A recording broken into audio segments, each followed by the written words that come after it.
Assalamualaikum warahmatullahi wabarakatuh. Perkenalkan, nama saya Salsabila Hemsti dengan NIM 253701444.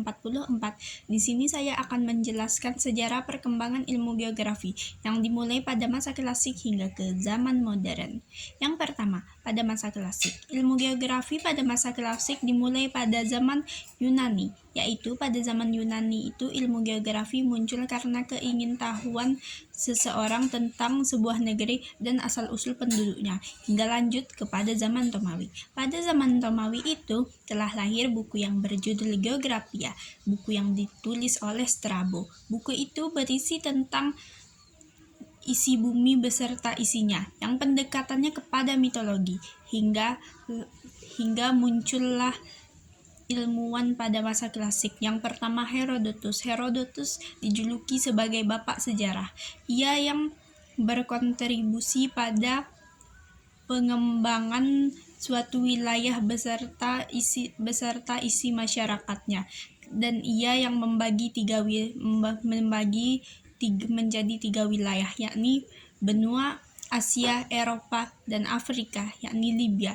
Dan muncul juga sejarah ilmuwan yang bernama Strabo. Strabo yang menyusun buku yang berjudul Geographia.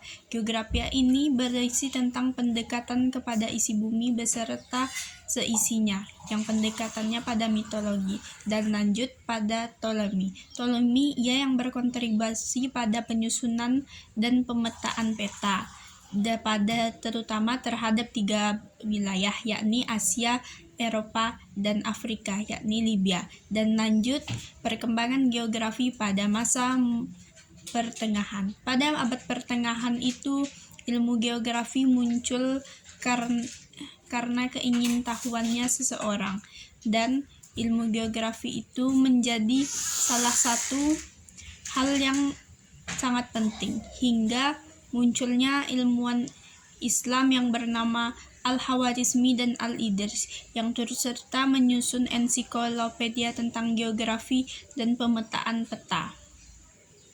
Dan hingga lanjut kepada zaman modern. Geografi pada zaman modern itu dimulai pada awal abad ke-18 hingga 19. Pada awal abad itu, geografi telah berkembang dan telah berkontribusi secara komprehensif dan konseptual. Sekian yang dapat saya sampaikan. Terima kasih. Wassalamualaikum warahmatullahi wabarakatuh.